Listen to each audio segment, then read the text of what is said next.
Malaria cycle को या फिर प्लाज्मोडियम साइकिल को पढ़ने से पहले ज़रा हम इस प्लाज्मोडियम के बारे में जान लेते हैं थोड़ा बहुत। ये जो प्लाज्मोडियम होता है ये एक यूनिसेलुलर यूकैरियोटिक ऑर्गेनिज्म है। So it's a unicellular eukaryotic organism and it's belong to the kingdom Protista. ये किंगडम प्रोटिस्टा का मेंबर है। एज यू ऑलरेडी नो कि किंगडम प्रोटिस्टा में कैसे ऑर्गेनिज्म आते हैं, right? Unicellular eukaryotic organism. So it's a eukaryotic organism. So इसके पास में न्यूक्लियस होगा, माइटोकॉन्ड्रिया होगा और बाकी सारे मेम्ब्रेन बाउंड ऑर्गेनेलीज भी होंगे इसके पास में, जस्ट लाइक अ यूकैरियोटिक ऑर्गेनिज्म। अब किंगडम प्रोटिस्टा के अंदर जो ये प्लाज्मोडियम है ये बिलोंग करता है एक ग्रुप से जिसका नाम है प्रोटोजोआ, लाइक प्रिमिटिव एनिमल्स। और प्रोटोजोआ के अंदर भी ये बिलोंग करता है एक ऐसी ग्रुप से नोन एज स्पोरोजोन्स। और स्पोरोजोन्स एक ऐसा ग्रुप होता है जिसके अंदर कोई लोकोमोटरी ऑर्गन नहीं होते, no locomotory organs. So plasmodium is a unicellular eukaryotic organism. It belongs to the kingdom protista.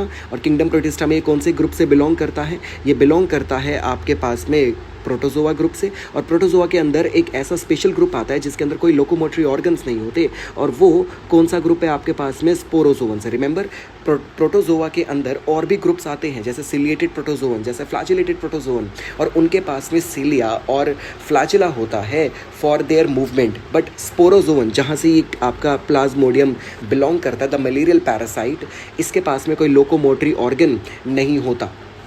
Next, अब स्टार्टिंग में जब ये मलेरिया की जो डिज़ीज़ है, मलेरिया का जो डिज़ीज़ है, इसका हमें कोई आइडिया नहीं था कि ये फैलता कैसे है।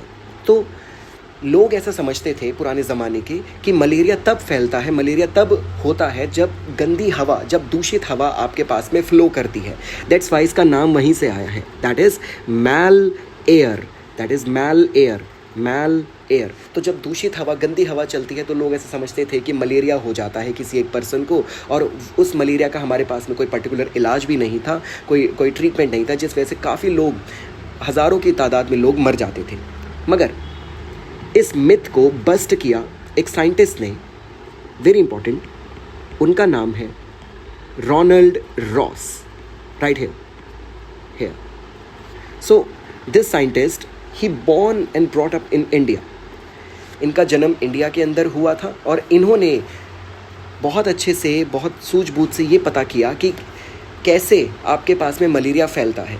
इन्होंने बड़े केयरफुली मॉस्किटो को ऑब्जर्व किया और इन्होंने मॉस्किटो के गट के अंदर, मतलब उसके स्टमक में, उसके जीआईटी के अंदर, गैस्ट्रोइंटेस्टाइनल ट्रैक्ट के अंदर, गट के अंदर, इन्होंने उसी मलेरियल पैरासाइट को देखा जो कि मलेरिया कॉज करता है। और उस मलेरियल पैरासाइट का नाम है आपके पास में, यस, प्लाज्मोडियम।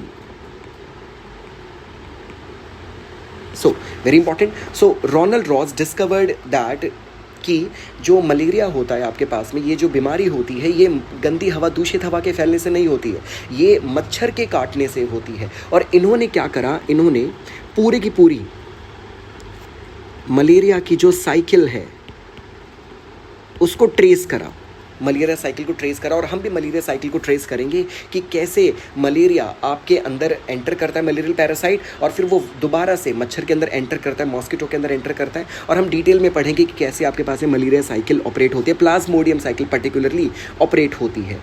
और इसी काम के लिए सर रोनाल्ड रॉस को 1902 में नोबेल प्राइज़ से सम्मानित किया गया, नोबेल प्राइज़ दिया गया इनको फिजियोलॉजी के अंदर। So far we have discussed in this part 1 that very important, this malarial parasite is a unicellular eukaryotic organism. It belongs to the kingdom Protista, and in kingdom Protista, all the organism belongs to the kingdom Protista are very important, unicellular and eukaryotic. That means it must have a nucleus and mitochondria and other membrane bound organelles. So I have a question for you. Inside the plasmodium, can you just tell me ribosomes are of 70s type or 80s type in their cytoplasm? Obviously in their cytoplasm. Can you just tell me in the comment section down below that कि Plasmodium के अंदर जो ribosomes होते हैं वो 70s type के होते हैं या फिर 80s टाइप के होते हैं. फर्दर प्रोटिस्टा के अंदर भी ये कौन से ग्रुप से बिलोंग करता है? प्रोटोजोआ से, मतलब प्रिमिटिव एनिमल से. तो इसका मतलब इसका मोड ऑफ न्यूट्रिशन होलोजोइक होने वाला है. इसका मोड ऑफ न्यूट्रिशन कैसा है? Very important, holozoic mode of nutrition है इसका, होलोजोइक मोड ऑफ न्यूट्रिशन. और प्रोटोजोआ के अंदर भी कौन से ग्रुप से बिलोंग करता है? एक ऐसा ग्रुप जिसके अंदर कोई लोकोमोटरी ऑर्गन्स नहीं होते हैं. और वो कौन सा ग्रुप है आपके पास में? वो है स्पोरोजोन. और ये प्लाज्मोडियम रिस्पॉन्सिबल होता है बड़ी एक डेंजरस बीमारी के लिए जिसका नाम है आपके पास में मलेरिया. और इस पैरासाइट के बारे में और ये मलेरिया कैसे फैलता है इसके बारे में हमें सबसे पहले बताया था सर रोनाल्ड रॉस ने, और उनको 1902 के अंदर नोबेल प्राइज़ मिला था. अब ये जो प्लाज्मोडियम होता है ये एक जीनस है आपके पास में. सो प्लाज्मोडियम क्या है? एक आपके पास में जीनस है. और इस प्लाज्मोडियम के अंदर बहुत सारी डिफरेंट टाइप्स की स्पीशीज़ आती हैं जो कि रिस्पॉन्सिबल होते हैं बहुत डिफरेंट टाइप के मलेरिया के अंदर. Very important point to be noted, it is written in the NCERT that different species of the plasmodium is responsible for the different types of malaria. तो ये प्लाज्मोडियम है क्या? ये प्लाज्मोडियम आपके पास में एक जीनस है और इसकी आपके पास में डिफरेंट क्या प्रेजेंट होती हैं? स्पीशीज़ प्रेजेंट होती है. फॉर एग्जांपल प्लाज्मोडियम की सबसे मोस्ट कॉमन जो स्पीशीज़ है जो कि मलेरिया रिस्पॉन्सिबल होता है वो है आपके पास में कौन सी? वाइवैक्स. इसके बाद में प्लाज्मोडियम की जो फर्स्ट सबसे डिस्कवर्ड स्पीशीज़ है वो है हमारे पास में मलेरी. यस. नेक्स्ट जो स्पीशीज़ है आपके पास में प्लाज्मोडियम की जीनस की वो है आपके पास में oval. And it is not very common, it is very rare. And जो सबसे डेंजरस स्पीशीज़ है आपके पास में प्लाज्मोडियम की जो कि क्वाटरनरी मलेरिया करती है, we will discuss that what is tertiary malaria and what is quaternary malaria. It is different types of malaria जो कि सबसे मेलिग्नेंट टाइप का, सबसे डेंजरस टाइप का मलेरिया कॉज करता है. और वो स्पीशीज़ है इसकी falciparum.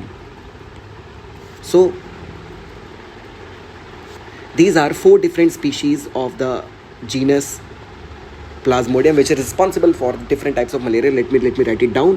So different species obviously of Plasmodium is responsible for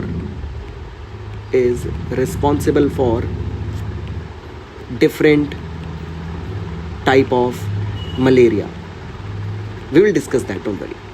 So in this first section of this video, this is the part 1 of the video, we only discussed about the scientists involved and about the plasmodium. And in the next upcoming section, in the part 2 and in the part 3, we will definitely discuss about detail about the life cycle of the plasmodium and how it result into the most dangerous disease, malaria.